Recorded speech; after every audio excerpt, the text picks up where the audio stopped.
மத்தேயு 5:14 நீங்கள் உலகத்துக்கு வெளிச்சமாயிருக்கிறீர்கள். மலையின் மேல் இருக்கிற பட்டணம் மறைந்திருக்க மாட்டாது. You are the light of the world. A city built on a hill cannot be hid. கிறிஸ்துவுக்குள் பிரியமானவர்களே, நீங்கள் உலகின் ஒளி எனும் தலைப்பின் கீழாக நம்முடைய தியானம். உலகத்திற்கு நாம் ஒளியாய் இருக்கிறோம் என்று கர்த்தராகிய தேவன் சொல்லுகிறார். உலகத்திற்கு வெளிச்சம் எவ்வளவு அவசியமாக இருக்கிறதோ அந்த வெளிச்சம் நம்மிலிருந்து பிரகாசிக்க வேண்டும் என்று கர்த்தராகிய தேவன் விரும்புகிறார். இந்த வசனமானது கர்த்தராகிய இயேசு கிறிஸ்துவின் செர்மன் ஆன் த மவுண்ட். கர்த்தராகிய இயேசு கிறிஸ்து மலையின் மீது இருந்து தன்னுடைய சீஷர்களையும் நோக்கி வந்த ஜனக்கூட்டத்தையும் பார்த்து அவர் பேசுகிறார். அப்போ உங்களுக்கு என்ன அடையாளம் என்பதை கர்த்தராகிய தேவன் இங்கே வெளிப்படுத்துகிறார் என்றால், நீங்கள் பூமிக்கு உப்பாய் இருக்கிறீர்கள் என்று மத்தேயு 5:13 சொல்லுகிறார். அதற்கு பின்பாக மத்தேயு 5:14 நீங்கள் உலகத்திற்கு வெளிச்சமாய் இருக்கிறீர்கள் என்று சொல்லுகிறார். வெளிச்சம் என்பதன் அர்த்தம் என்னவென்றால், பழைய ஏற்பாட்டிலே தேவனாகிய கர்த்தர் ஒளியாயிருக்கிறார். சங்கீதம் 27:1, ஏசாயா 60:1-3 வரை உள்ள வசனங்கள் எல்லாம் கர்த்தராகிய தேவன் உலகத்திற்கு ஒளியாக இருக்கிறார் என்பதை நாம் பார்க்க முடிகிறது. இயேசு கிறிஸ்துவை குறித்து யோவான் 8:12 உலகத்திற்கு ஒளியாயிருக்கிறார் என்று சொல்லப்பட்டிருக்கிறது. கிறிஸ்துவை பின்பற்றுகிறவர்களும் அந்த ஒளியை பிரதிபலிக்கிறவர்களாக வாழ வேண்டும் என்று கர்த்தராகிய தேவன் விரும்புகிறார். உலகம் பாவத்தால் இருளில் மூழ்கியதாக இருக்கிறது. அப்பொழுது கர்த்தராகிய தேவன் ஆதியாகமம் 1 நாம் பார்க்கும்போது, பூமி ஒழுங்கின்மையும் வெறுமையுமாக இருக்கிறது, ஜலத்தின் மீது ஆவியானவர் அசைவாடி கொண்டிருக்கிறார். அப்போ உலகம் உருவாகும் முன்பதாக இங்கே ஒன்றும் ஒழுங்கில்லாமல் இருக்கிறது, இருள் நிறைந்ததாக இருக்கிறது.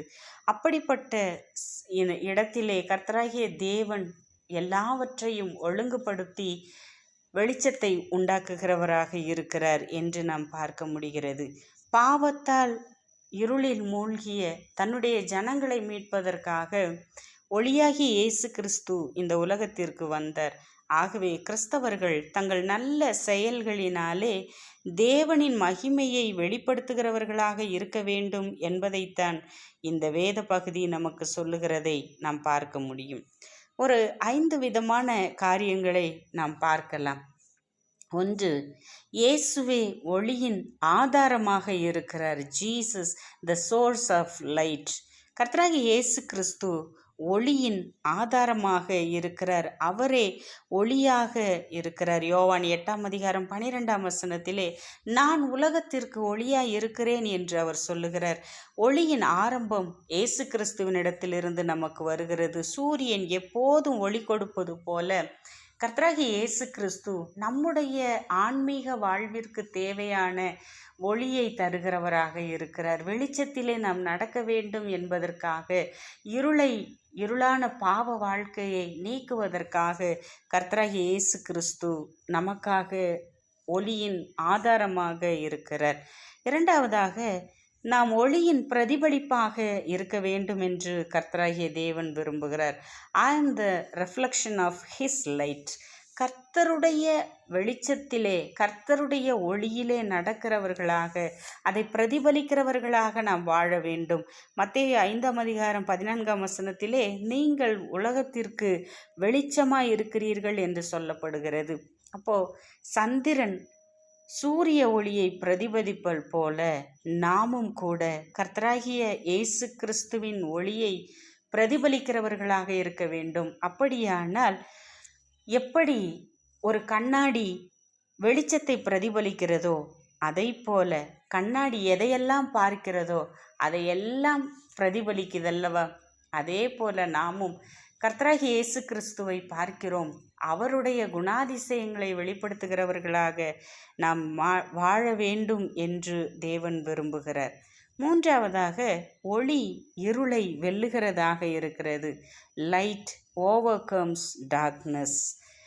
பயம், பாவம், துக்கம், சோதனை இவை எல்லாவற்றையும் இயேசுவின் ஒளி நம்மை விட்டு அகற்றுகிறதாக இருக்கிறது. நாமும் அந்த ஒளியிலே நடந்து பிறருக்கும் அந்த இயேசு கிறிஸ்துவாகிய ஒளியை பிரதிபலிக்கிறவர்களாக, பகிர்ந்து கொடுக்கிறவர்களாக இருக்க வேண்டும். எப்படி ஒரு சிறிய மெழுகுவர்த்தி ஒரு இருளை அகற்றி அந்த இடம் முழுவதையும் வெளிச்சத்திற்கு கொண்டு வருகிறதோ, அதே போலத்தான் நம்முடைய வாழ்வும் மாற வேண்டும் என்று ஆண்டவர் விரும்புகிறார். நான்காவதாக, ஒளி சாட்சியாக இருக்கிறது. லைட் அஸ் மை டெஸ்டிமோனி என்று சொல்லப்படுகிறது.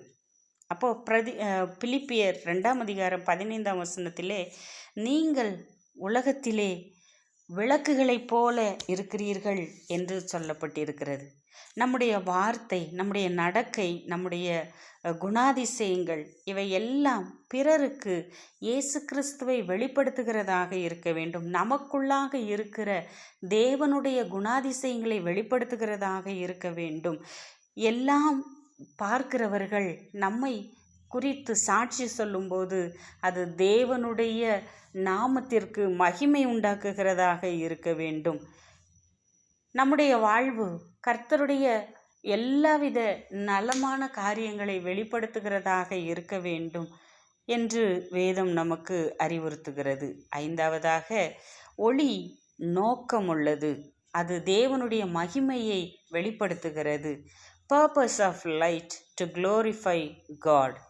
மத்தேயு 5:16 உங்கள் நல்ல செயல்களை பார்த்து மற்றவர்கள் பிதாவை மகிமைப்படுத்துவார்கள். அவர்களுக்கு முன்பாக உங்கள் வெளிச்சம் பிரகாசிக்க கடவது என்று சொல்லப்பட்டிருக்கிறது. மனுஷர் நம்மளோட நற்கிரியைகளை பார்த்து நம்முடைய பிதாவாகிய தேவனை மகிமைப்படுத்துகிறவர்களாக நாம் வாழ வேண்டும். நம்முடைய வாழ்வு மற்றவர்களுக்கு தேவனை தெரிந்து கொள்ளக்கூடியதாக இருக்க வேண்டும். மற்றவர்களுக்கு தேவனை தெரியப்படுத்துகிறதாக இருக்க வேண்டும். நம்மால் அல்ல, அவரால் தான் நாம் பிரகாசிக்கிறோம் என்பதை மற்றவர்கள் அறிந்து கொள்ள நாம் சாட்சிகளாக வாழ வேண்டும். நம்முடைய வாழ்வு முழுவதுமாக கர்த்தராகிய இயேசு கிறிஸ்துவிற்கு ஒப்படைக்கும் போது இயேசுவே ஒளியின் மூல ஆதாரமாக இருக்கிறார் என்றால் நம்முடைய மூல ஆதாரமாக இயேசு கிறிஸ்துவே இருக்க வேண்டும். அப்பொழுது அவருடைய ஒளியிலிருந்து வருகிற வெளிச்சத்தைப் போல நாம் பிரகாசிப்போம். அந்த ஒளியின் பிரதிபலிப்பாக நாம் மாற வேண்டும். அந்த ஒளி இருளை வெல்லுகிற சக்தியாக கர்த்தராகிய இயேசு கிறிஸ்துவனிடத்திலிருந்து நமக்கு கிடைக்கிறது. நம்முடைய வாழ்க்கை சாட்சியுள்ள வாழ்க்கையாக இருக்க வேண்டும்.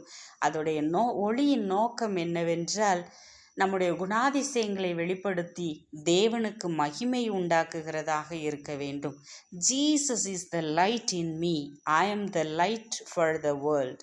இயேசுவே என் ஒளியாகவும் நான் இந்த உலகத்திற்கு வெளிச்சமாகவும் இருக்க வேண்டும் என்பதைத்தான் இங்கே சொல்லப்பட்டிருக்கிறது. Christian life is not mean to hide but to shine, not to glorify self but glorify God என்று சொல்லப்படுகிறது. என்றால் நாமும் கர்த்தராகிய தேவனை மற்றவர்களுக்கு உலகிற்கு வெளிப்படுத்துகிறவர்களாக இருக்க வேண்டும்.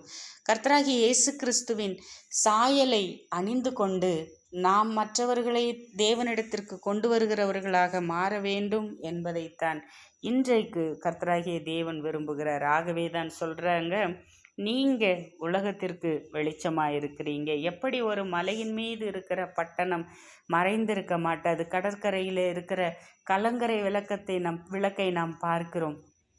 மேலிருந்து அதை சுற்றி இருக்கிற பகுதிகளிலிருந்து எங்கிருந்து வேண்டுமானாலும் அந்த கலங்கரை விளக்கை பார்க்க முடியும். அதுபோலத்தான் மலையின் மீது இருக்கிற பட்டணத்தை நாம் பார்க்க முடியும். நம்முடைய வாழ்வும் கூட கர்த்தரிடத்திலிருந்து வருகிற ஒளியிலே, அந்த வெளிச்சத்திலே நாம் வாழும்போது நம்மை பார்க்கிறவர்கள் நம்மை பாவமற்றவர்களாக பார்க்க வேண்டும். தேவனுடைய குணாதிசயங்களை வெளிப்படுத்துகிறவர்களாக பார்க்க வேண்டும். இதைத்தான் இந்த நாளிலே கர்த்தர் நம்மிடத்திலே எதிர்பார்க்கிறார். இந்த சிந்தையோடு இந்த நாளை துவங்குவோம், ஜெபம் செய்வோம். எங்களை அதிகமாக நேசிக்கிற எங்கள் அன்பின் பரமபிதாவே, அதிகாலை வேளைக்காக உமக்கு நாங்கள் நன்றி செலுத்துகிறோம். நீங்கள் உலகத்துக்கு வெளிச்சமாய் இருக்கிறீர்கள் என்று கர்த்தர் எங்களுக்கு நீர் கட்டளை கொடுக்கிறீர். எங்களை வாக்குத்தத்தத்தின் பிள்ளைகளாக மாற்றுகிறீர். நீர் ஒளியாய் இருந்து அந்த ஒளியில் இருந்து பிரகாசிக்கிறவர்களாக எங்களை இந்த உலகத்திற்கு வெளிச்சமாக வைத்திருக்கிறதற்காக உமக்கு நாங்கள் நன்றி செலுத்துகிறோம். இன்னும் அதிகமாக உமக்காக பிரகாசிக்கத்தக்கதாக கர்த்தர் எங்களுக்கு உதவி செய்யும்படி இயேசுவின் மூலம் ஜெபிக்கிறோம் பிதாவே. ஆமேன், ஆமேன்.